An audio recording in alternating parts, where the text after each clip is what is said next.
Chasta, we're live now. Are you there? Why am I staring at a cardboard cutout of you? How could you tell it was a cardboard cutout of me? Because you got like an extra layer of stuff over your hair.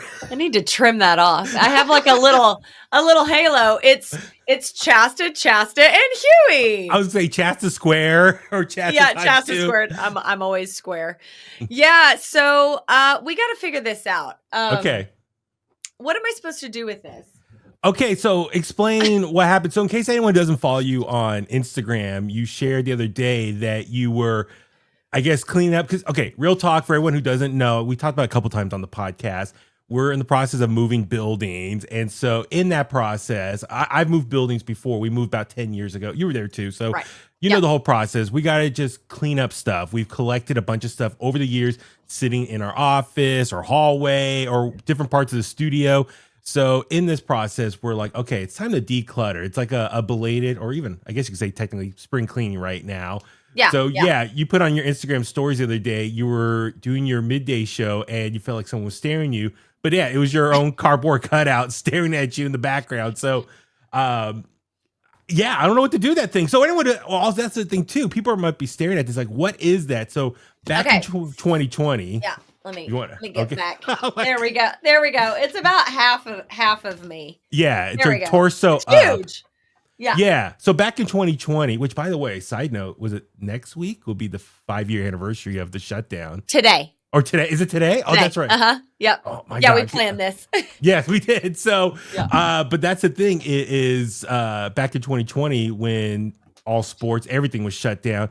MLB, Major League Baseball, when they came back to playing games, they were restricted having fans in attendance. So to kind of fill up the seats to make it somewhat visually appealing for the live broadcast on television, they needed something to sit in the actual stands. So they got a bunch of cardboard cutouts of people. So with us, our sister station, KBR, is the flagship for the San Francisco Giants. So they asked all staff or air talent to send a photo of themselves in Giants gear, and they made cardboard cutouts of us.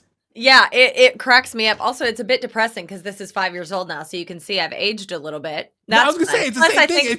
It's twins. I think there's a filter on here. I'm pretty sure I didn't put one on there, but I have to assume they probably did. Plus, I've had a skin cancer surgery since then, so you can see I have a scar here that wasn't there before. So yeah, it's real humbling. It's a humbling thing. But the thing was, it was like a really fun thing at the time. Yeah, but now absolutely. it's like I have this giant cardboard cutout of myself. And by the way, a number 53 tried to sign it. They signed my arm. Do you know who number 53 that year was? I can't read it. It looks like, hold on. It looks like it starts with it looks like a T.C something, but it's hard to tell. But anyway, somebody signed it. So hopefully that'll make it more valuable. I don't know. Wade Meckler. Wait, but that's an old player. Well, Sergio it could have just been somebody that was in the stadium, because this was out in the stadium for a really long time. So So I have one too. Lamontelli had one. A bunch of people are air staff at the time, and KBR people. I don't remember where exactly we were. Were we on like third base line or something? These I feel like we were. We took up a whole roll. I actually, God, I should have got it out of my car. I have Dana's. So that's right. If you don't know, Dana Keys, she used to work at the Bone. She was one of our best friends. She passed away a few years ago, and I have her cardboard cutout. Okay. And I have it in my car because I've been wanting to give it to her mom, because I see her mom from time to time, not nearly enough. But usually when I see her, it's like out at an art show or something. So it's awkward to like carry Dana's cardboard cutout in to give it to her mom. So for like literally, I don't know, 2 years, Dana has been in my car for a long time. She was sitting in the back seat.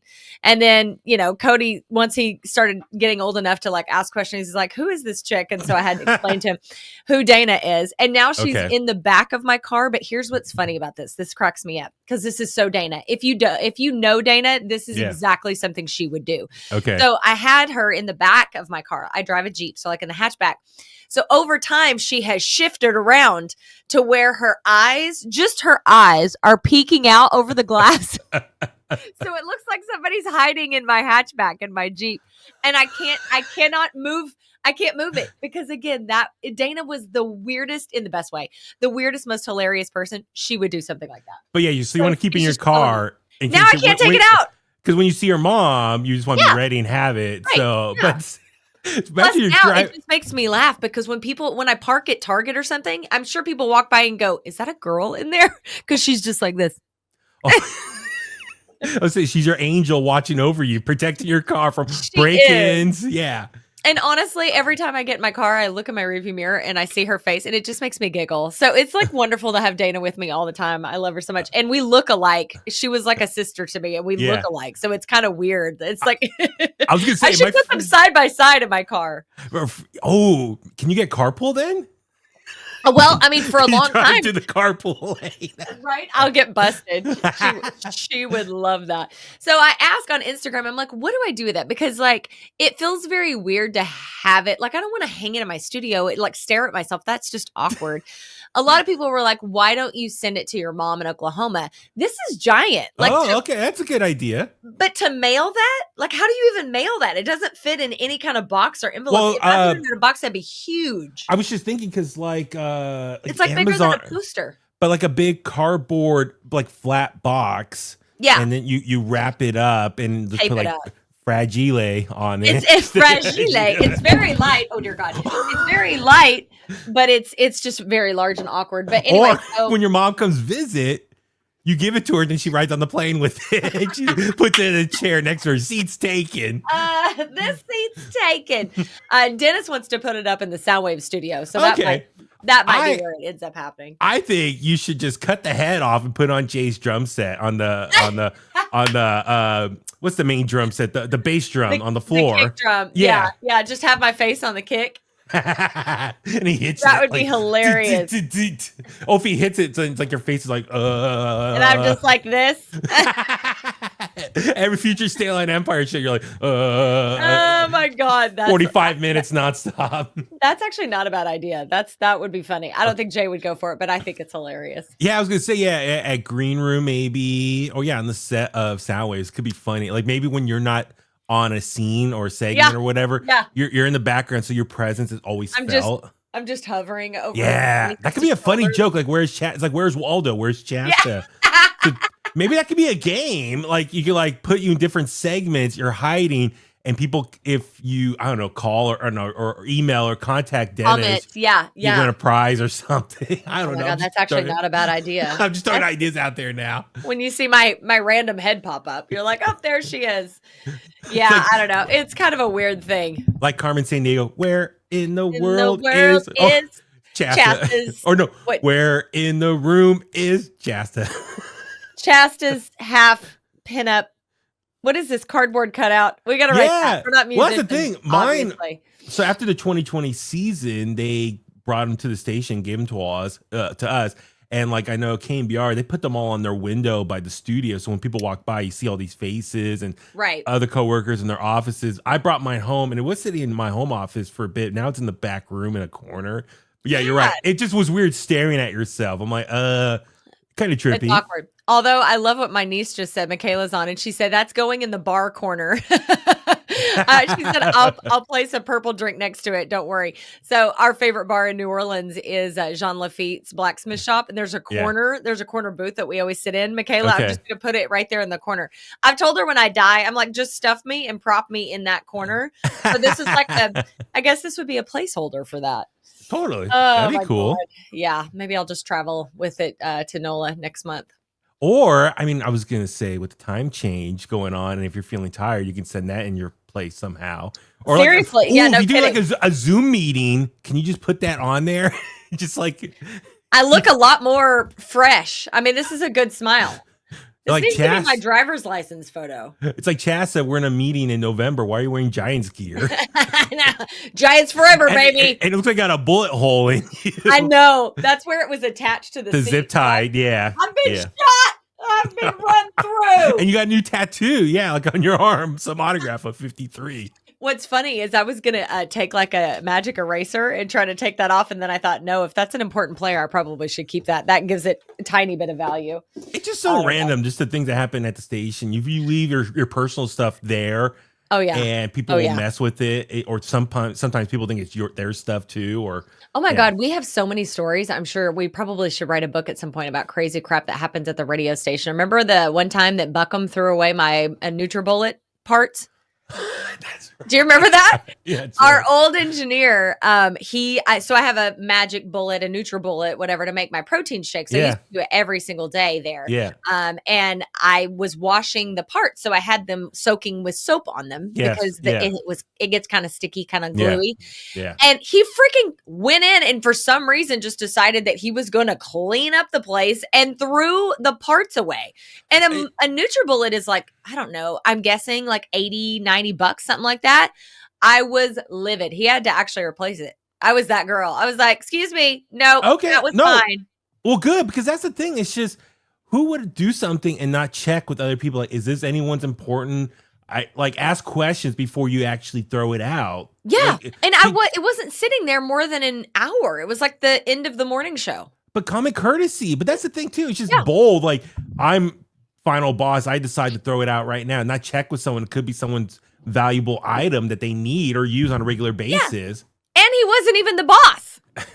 He just took it upon himself that he was like the mayor of the break room and just threw it out. This is my domain. I rule this kitchen. That's the thing too. I remember, like, isn't there like different degrees of intelligence? So you could be like smart in one area, but like completely dumb, like street smarts. So, and I think that's the way it was. No offense, Buckham, if you're watching. But I think he was an engineer, so he had a lot of smarts. He was a smart guy. Yeah. Oh yeah, keeping us on the air and all that. But yeah, the everyday interaction piece was not the same. No. I'm trying to be delicate. Yeah, no, I get it, but it was just ridiculous. So anyway, it's that's just crazy. But yeah, we could do a whole episode just different pet peeves or things that happen radio at the station. Stuff. I mean, I'm sure a lot of it happens at a lot of offices. Like, people deal with that kind of crap all the time. So are you adjusting to the daylight savings time? Okay. Yeah, sure I am. I look fresh as a freaking daisy. So, you know what's weird? It used to be a pet peeve of mine. Yeah. You're gonna laugh because we both know somebody who does this, where somebody like drags it out forever. Like, I'm still hurting, and it's like a week later. You're like, give me a break, seriously. That used to be a pet peeve, but I feel like that person now because I'm not over it yet. I woke up exhausted today, but it's only been a couple days. I'm exhausted too, and I'm with you. I understand, like, trying to go to bed at technically 10 o'clock, but your body. I can't believe you wait till 10 o'clock to go to bed. I am in bed at 8 o'clock. Wow. I'm asleep by 9. But to me, I'm excited. I love this time of the year. This is the best time of the year. Me too. Totally. Like, daylight, it stays light out until about 8 o'clock. So, once I forgot which was like come April, May, it'll be like sunset is like later in the day till like 8 o'clock. I'm all for that. I love that.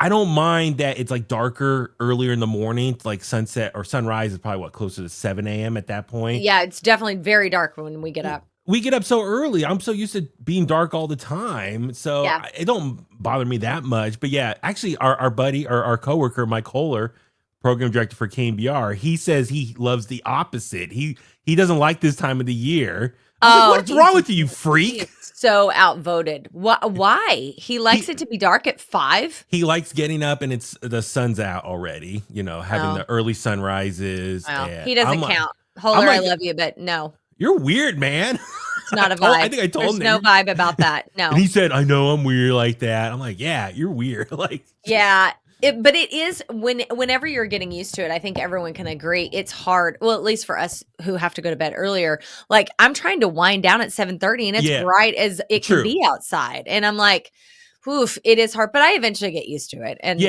CBD helps. Well, the other thing too is like, I'll take my afternoon nap and then get up and it's still sun's out there. Yeah. When before, like, few months ago, get up from a nap and it's already feeling dark outside. I'm like, I just feel like my day's over with. It's gone. I just don't feel motivated to be productive. But now I wake up, like yesterday, I woke up from my nap and I'm like, all right, I got still stuff to do. I feel motivated. I got this, like, the sun being out is like my gauge of like how much work to get done in the day. I agree. Yeah, no, I totally agree with you. You're right. Once we get used to it, I just wish that this was something that we could keep. Like, I'd take an executive order on this one. I'm down for that. Like, let's go with that. Why can't it stay this time all year round? Like, it's funny because Trump said the other day that he said that they had told him it was a 50-50 issue, that some people like it, and people like wholer, which is weird. They like it to be light in the morning. And I was like, since when does Trump give a shit about 50-50? Like, yeah. what? Like other people's opinions. On this issue, this is the one where you think about 50-50. Got it. Yeah. Got it. Okay. Yeah. We'll get off politics.